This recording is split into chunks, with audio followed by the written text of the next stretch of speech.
Hello my dear students, how are you all. मुझे उम्मीद है आप सब बहुत अच्छे होंगे। तो बच्चों, आज हम फिर से लाइफ स्किल मतलब जीवन कौशल सीखेंगे। आप लोगों को याद ही होगा ना कि लास्ट वीक हम लोगों ने 3R की लाइफ स्किल रिड्यूस के बारे में पढ़ा था, मतलब कम उपयोग। ठीक है, कि हम किस तरीके से चीज़ों को कम उपयोग करके बचा सकते हैं, कचरे को भी कम कर सकते हैं। तो आज हम 3R का दूसरा R रीयूज मतलब पुनः उपयोग के बारे में पढ़ेंगे। जो फर्स्ट सिंबल आप इस स्लाइड में देख सकते हैं वो है रिसाइकिल का सिंबल, और जो सेकंड सिंबल हम देख सकते हैं वो है रीयूज का सिंबल। तो बच्चों, रीयूज मतलब नाम से ही आप क्या समझ पा रहे हो कि दोबारा से उपयोग करना, दोबारा से यूज करना। अब हम बहुत सारी चीज़ों को दोबारा यूज करते हैं। जैसे अगर हमारे घर में कोई वाटर बॉटल है तो हम उसको बार बार रिफिल करके पानी पीते हैं, है ना बच्चों। जी मैम। बिल्कुल। और यदि हमारे पास कोई पेपर बैग है या हमारे पास कोई शॉपिंग बैग आता है, कपड़े का बैग आता है, तो हम उसको भी दोबारा यूज करते हैं। इसी बात को, इसी चीज को हम कहते हैं रीयूज मतलब पुनः उपयोग। 3Rs में 3 चीजें होती हैं। रिड्यूस मतलब कम उपयोग करना, रीयूज दोबारा उपयोग करना, और रिसाइकल मतलब उसको दोबारा किसी और तरीके से उपयोग करना। ठीक है, इन तीनों ही तरीकों से हम लोग कचरे को कम कर सकते हैं और अपने एनवायरनमेंट को, अपनी अर्थ को बहुत सुंदर बना सकते हैं। तो पहले हम सीखते हैं कि रिड्यूस है क्या, रीयूज है क्या। To reuse means to continue using the products you have instead of disposing them and buying new ones. Reusing is using an item again for same purpose, finding a new use for the same item. Reusing is simply focusing on using again and again, like cloth and paper bags, cloth napkins, etc. So need of new occurs less. It is very effective method of keeping the environment clean. So it is the second of 3Rs. Lesser the need of new products, so are the less chances of waste segregation. मतलब पुनः उपयोग करने का अर्थ है कि हमारे पास मौजूद वस्तुओं को निपटाने और नई खरीदने की बजाय उनका उपयोग जारी रखें।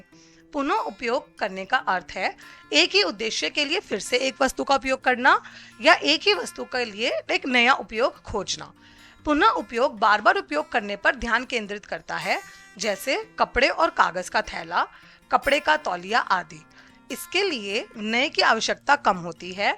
यह पर्यावरण को स्वच्छ रखने के लिए एक बहुत ही प्रभावी विधि है, इसलिए यह 3R में से दूसरा है। नए उत्पादों की आवश्यकता कम होने से कचरे अपशिष्ट उत्पादन की संभावना कम होती है। रीयूज हम किस तरीके से कर सकते हैं, देखिए यहाँ पे कुछ एग्जांपल्स हैं। जैसे plastic bottles, jugs and containers मतलब प्लास्टिक की बोतलें। Second is glass bottles and jars मतलब कांच के बर्तन। पेपर एंड प्लास्टिक बैग्स मतलब कागज और प्लास्टिक के थैले। Newspaper, office paper and scrap paper मतलब अखबार और खाली कागज। And clothing, bedding and towels मतलब कपड़े और तौलिए। ये कुछ ऐसी वस्तुएं हैं, कुछ ऐसी आइटम्स हैं जिनको हम बार बार यूज कर सकते हैं इंस्टेड ऑफ कि हम इनको फेंक दें।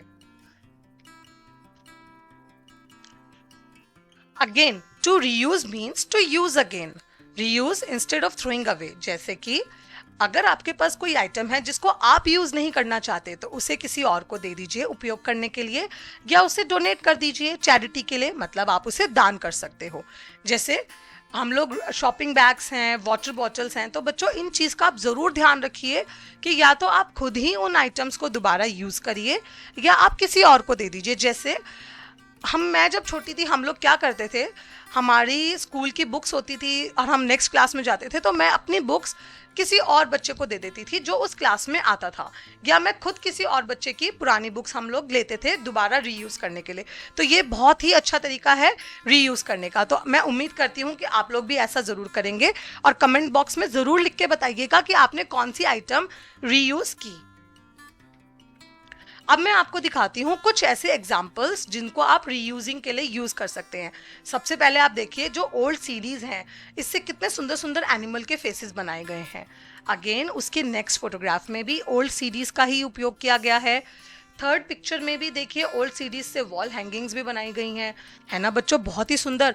आप लोग भी एक पुरानी सीडी को लेकर जरूर कुछ ना कुछ ऐसा अट्रैक्टिव और डेकोरेटिव आइटम बनाइएगा। अच्छा, बीच वाली पिक्चर में देखिए हमने प्लास्टिक बॉटल में किस प्रकार एक सुंदर सा प्लांट लगाया है। तो इस तरह से हम प्लास्टिक बॉटल का भी रीयूज कर सकते हैं। और आप लास्ट वाली पिक्चर में देख सकते हैं पुराने शूज, हमारे जो पुराने जूते हैं उनमें किस प्रकार से छोटे छोटे पौधे लगाए गए हैं। तो बच्चों ये बहुत अच्छा एग्जाम्पल है ना रीयूजिंग करने का। तो मैं उम्मीद करती हूँ आप लोगों को आज की पीपीटी समझ आई होगी और आप लोग ज़रूर चीज़ों को रीयूज़ करेंगे और बाकी लोगों को भी मोटिवेट करेंगे बार बार यूज़ करने के लिए। ठीक है, तो आपका दिन शुभ हो। Thank you, have a great day बच्चों, बाय बाय।